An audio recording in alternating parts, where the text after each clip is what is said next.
Hello everyone, welcome back. Let's talk about another classic easy problem on Leetcode today. Valid parentheses, Leetcode 20. In this problem, we are given a string S containing just the characters open and close parentheses, open and close curly braces, and open and close square brackets. And our task is to determine if the input string is valid.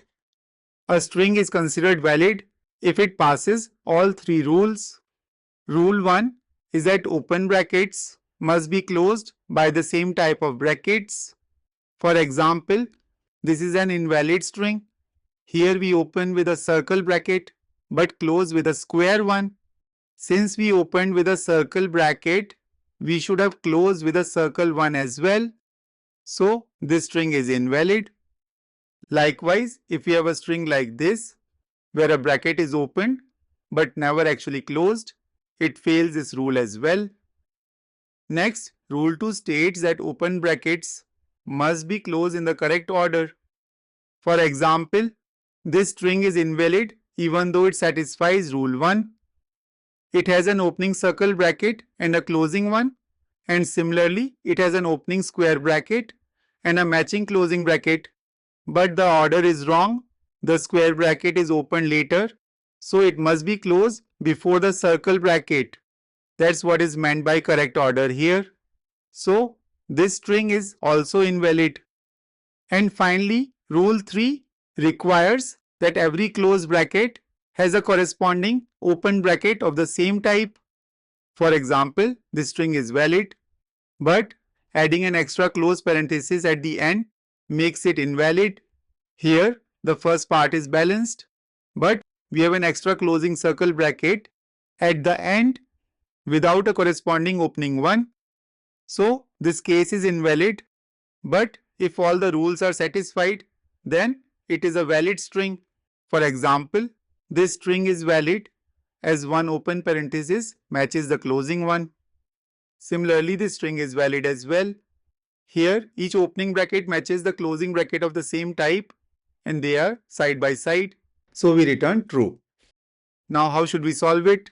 Let's revisit the rules. Rule 1 is about matching types. For example, if we open a circle bracket, we should close it with a circle bracket. We can't close it with square brackets or braces. Also, the reverse is not true. For example, this is invalid because as per rule 3, we can't close a bracket that hasn't been opened yet. We must always open a parenthesis before closing it. Rule 2 says that open brackets must be closed in the correct order. That right here is the clue. In this string, since we opened the square bracket most recently, it has to be the very first one we close. And as you might have guessed, this last in first out behavior is exactly how a stack works. So we iterate through the string character by character, and whenever we see an open bracket, we simply push it onto the stack. For example, here we see the round open bracket, so we push it to the stack. Next, we see the square open bracket and we push it onto the stack as well. And then we see a closing bracket. Whenever we see a closing bracket, we check if it matches the bracket at the top of the stack. And here we have two possibilities. Either the stack is empty or it's not. If the stack is empty, it violates rule 3, where we have a closing bracket with no matching open bracket. This makes the string invalid. For example, consider a string like this. When we see the closing bracket, there's nothing in the stack to match it. So this string is invalid.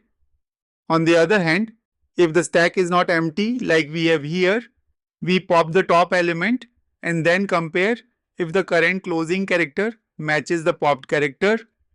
Here they are a matching pair, so we continue. But if instead the stack had some other type at top, like round bracket or braces, then they wouldn't match the closing square bracket and we would return false. Back to our example. Next we see a round closing bracket.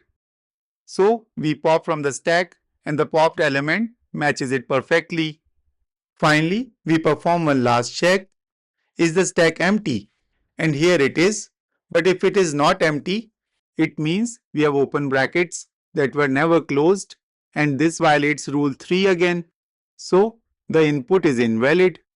For example, consider a case like this. The stack would balance the inner part, but we would have one remaining open bracket in the stack.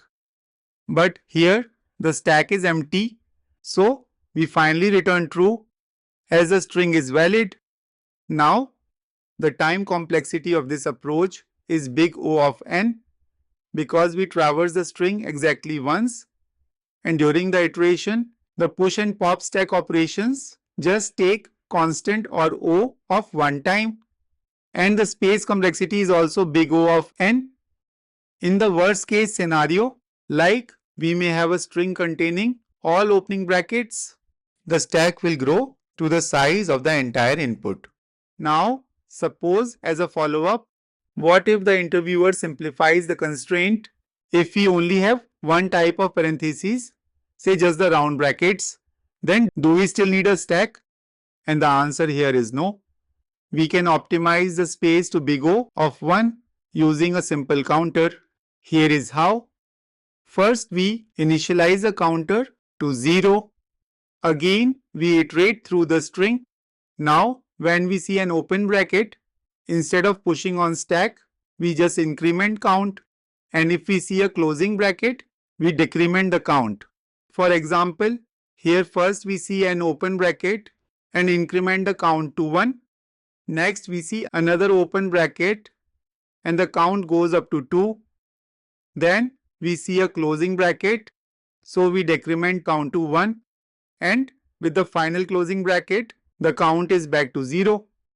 If at any point count becomes negative, it means we close the bracket before opening one. For example, if we had an extra closing bracket, say at this point, then the count would hit -1 and we'd immediately return false. Back to our original string. Since we finished the iteration and the count is exactly 0, the string is valid. But if the count was not 0, it would mean the brackets were never fully balanced, resulting in invalid string. I have included the code for this variation on the website, link in the description. Now, let's get back to our main problem with 3 types of brackets and check the code with Java on left and Python on right.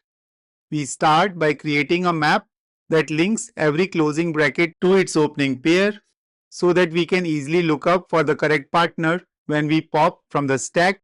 Using maps helps us keep our matching logic clean and avoids a long list of if-else statements.